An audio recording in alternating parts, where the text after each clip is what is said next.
Bien le bonsoir à tous, ici Virgule, j'espère que vous allez bien, en tout cas moi ça va super.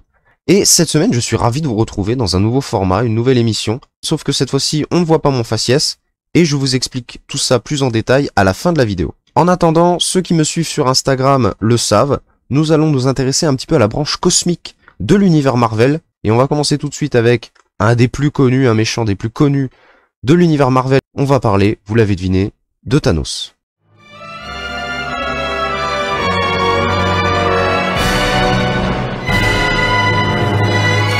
ジョルノ・ジョバーナには夢がある。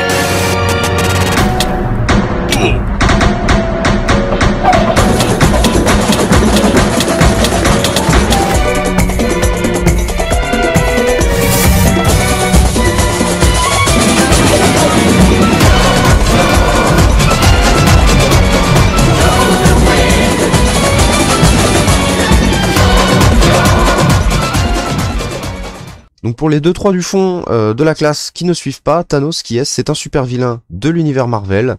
Il a été créé en 73 par Jim Starlin, et c'est un méchant récurrent de la série Captain Marvel, à l'époque où ce n'était pas Carol Danvers, mais un autre Captain Marvel, le Captain Marvel originel. Il est surnommé le Titan Fou, et il vient tout simplement de la planète du même nom, qui est le satellite de Jupiter. Et donc aujourd'hui, on va parler d'un comics qui fait suite à l'événement Infinity Wars, Thanos Sanctuaire Zéro. De quoi ça parle? Ça va nous raconter l'histoire du fameux Thanos, mais bien avant Infinity Wars, on va avoir cette histoire qui va nous être racontée sous forme de flashback par Gamora, qui se dirige sur une planète avec un invité qui nous est inconnu, et ce voyage va lui permettre de tout simplement raconter un peu son histoire, et de raconter sa rencontre avec Thanos.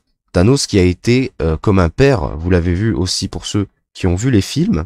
Et le Titan Fou, dans sa quête, bien évidemment, de séduire la mort, qui est un personnage à part entière de l'univers Marvel, va aller de planète en planète, et va même tuer des gens de l'équipage du Sanctuaire Zéro, qui est le nom du vaisseau de ce dernier, et des membres d'équipage vont mystérieusement disparaître, jusqu'au jour où il arrive sur une planète. Cette planète s'appelle Zen Wooberry, et c'est tout simplement la planète natale de Gamora. C'est sur cette dernière qu'ils vont se rencontrer, et Gamora va ne pas avoir un très bon souvenir de son paternel de substitution dès le début, vu qu'il va tout simplement décimer toute sa race. Mais au moment où le Titan Fou s'apprête à tuer Gamora, il a tout simplement une apparition de la mort, mais il va s'apercevoir de quelque chose. C'est tout simplement que Gamora est capable, elle aussi, de voir la mort. Et à partir de là, vous vous doutez, il va tout simplement la prendre sous son aile, l'éduquer pour voir, bien sûr, comment tout cela est possible. Donc voilà, c'est un petit peu le début de l'histoire. Et donc du coup, qu'est-ce que j'ai pensé de cette histoire de Thanos? Je trouve que Tini Howard, qui est le scénariste, nous livre, malheureusement, un récit assez basique. On peut s'attendre à certains retournements de situation, mais quelque part, on peut pas vraiment lui en vouloir, parce que c'est un petit peu ce qui est inhérent aux origin story, à tout ce qui se passe dans le passé même. Eh bien, on peut pas vraiment changer demain dans l'histoire, je vous le dis tout de suite, mais personne d'important ne va mourir. Et même s'il y a quelques moments où, bien évidemment, on est surpris, la plupart du temps, eh bien, on s'attend directement à ce que tel ou tel personnage ne va pas mourir ou va survivre à un événement. Mais même sans ça, comme je l'ai dit, il arrive de temps en temps à nous surprendre. Et on a aussi Ariel Olivetti au dessin, qui est en grande forme. On a pu la voir sur La mort des Inhumains, scénarisé par Donny Cates. On en reparlera bientôt de Donny Cates dans cet univers cosmique, mais en attendant, Thanos, ici, est représenté sous sa meilleure forme. Gamora aussi est très jolie, la mort, ainsi que le Magus et tous les autres personnages, même le Black Order, est très bien dessiné par cette dernière. Et aussi, je viens d'en parler, mais on a un début du Black Order, donc il n'est pas encore formé avec toute cette équipe, mais on a notamment Proxima Midnight et Mâchoire d'Ébène.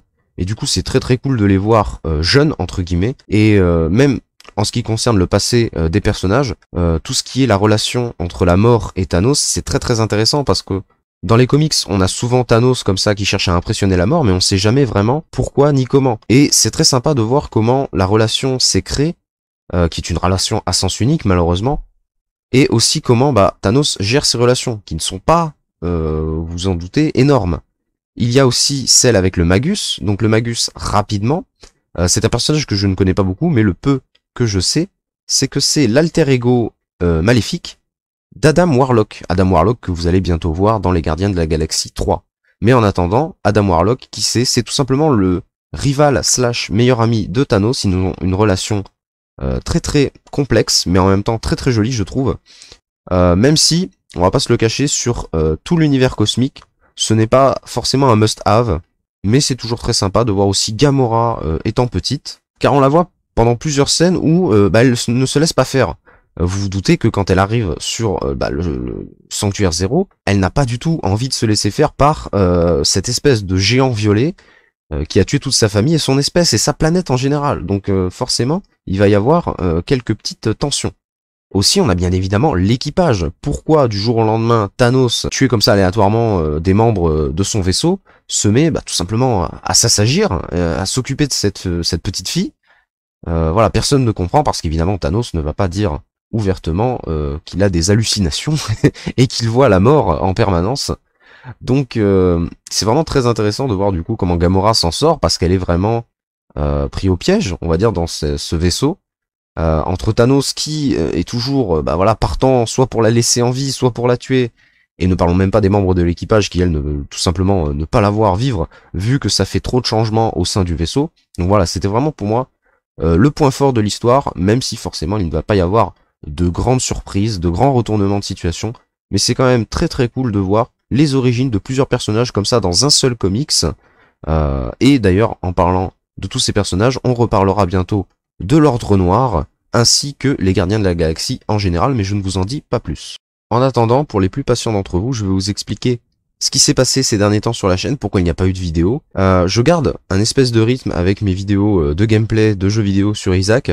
J'aimerais d'ailleurs faire aussi d'autres jeux vidéo, mais aussi j'ai eu beaucoup de problèmes à me filmer pour des nouvelles vidéos. J'en avais fait 3 qui sont malheureusement tombées à l'eau, et j'en ai profité pour tout simplement passer des vidéos avec ma gueule en gros plan à des vidéos complètement full montage, et je trouve que c'est bien mieux parce que j'ai toujours eu une espèce de frustration à ne pas pouvoir vous montrer de belles planches en grand écran, même si bon, c'est quand même vachement compliqué de trouver pour certains comics les planches en HD, donc je fais avec ce que je peux. Et en attendant, j'espère que ce nouveau format vous plaît. On va sûrement continuer comme ça, parce qu'il y avait aussi une espèce de frustration, même s'il y a des vidéos que j'ai beaucoup aimé tourner. Et je trouve que par exemple parler du manga I Am a Hero, qui est une vidéo qui a bien marché sur ma chaîne, bien même si j'en ai parlé comme je le voulais, je pense qu'une belle vidéo comme celle que j'ai fait là maintenant sur Thanos, même si bon c'est pas non plus du grand art, je trouve que c'est quand même rendre un meilleur hommage, on va dire, à une œuvre que j'aime, et c'est justement ça. J'allais pas vous parler de One Piece dans une vidéo hebdomadaire de 10 minutes, ou de Naruto, ou de Parasite, ou